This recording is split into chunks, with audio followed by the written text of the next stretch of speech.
మేయర్గా ఎన్నుకోబడిన శాసనసభ నిర్మితం కాబడిన భారత రాజ్యాంగం పట్ల నిజమైన విశ్వాసం విధేయతను చూపుతానని, భారతదేశం యొక్క సార్వభౌమత్వాన్ని సమగ్రతను కాపాడునని, నేను స్వీకరించుకోన్న కర్తవ్యాన్ని శ్రద్ధాశక్తులతో నిర్వహిస్తానని భగవంతుని సాక్షిగా ప్రమాణం చేస్తున్నాను.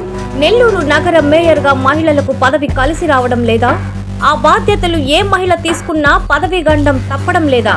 తాజాగా స్రవంతి పరిస్థితి కూడా అలాగే మారిందా అంటే అవుననే సమాధానాలు వినిపిస్తున్నాయి.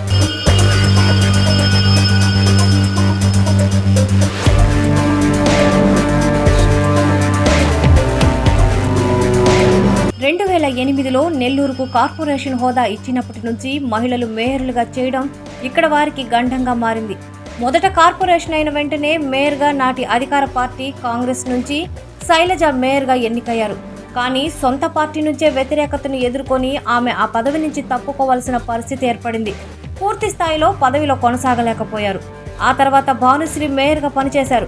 తర్వాత వైసీపీ నుంచి గెలిచిన అబ్దుల్ అజీజ్ ఆ పదవిలో పూర్తి స్థాయిలో కొనసాగారు. పార్టీ మారినప్పటికీ అధికార టీడీపీ అండతో ఆయన పదవిని నిలబెట్టుకోగలిగారు.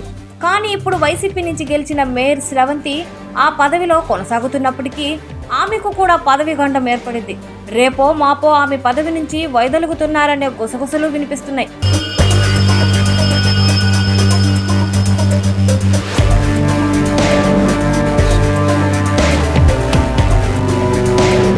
పదవిలో పూర్తి స్థాయిలో ఇమడలేకపోయిన ఆమె ఇటు వైసీపీ ఇటు అధికార టీడీపీ రెండు పార్టీలకు దూరంగా ఉంటున్నారు. ఏ పార్టీలోనూ ఆమెకు చోటు దక్కడం లేదు. అందుకే 4 ఏళ్ల పాటు ఆమె పదవిని ఎవరు టచ్ చేసే అవకాశం లేకపోవడంతో ఇప్పుడు ఆమెను దింపేందుకు ప్రణాళికలు రెడీ అయ్యాయి. అందుకే స్రవంతిని త్వరలోనే పదవి నుంచి తప్పించే అవకాశాలు కనిపిస్తున్నాయి. రాష్ట్రంలో ఏ పార్టీ అధికారంలో ఉన్నా నెల్లూరు మేయర్ పదవి పూర్తి స్థాయిలో నిర్వహించే పరిస్థితులు కనపడడం లేదు.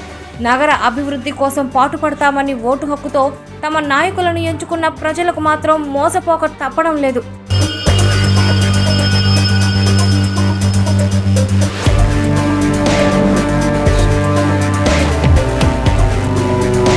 ఈ వీడియో కనుక మీకు నచ్చినట్లయితే లైక్ చేయండి, షేర్ చేయండి, కామెంట్ చేయండి మరియు సబ్స్క్రైబ్ చేయండి.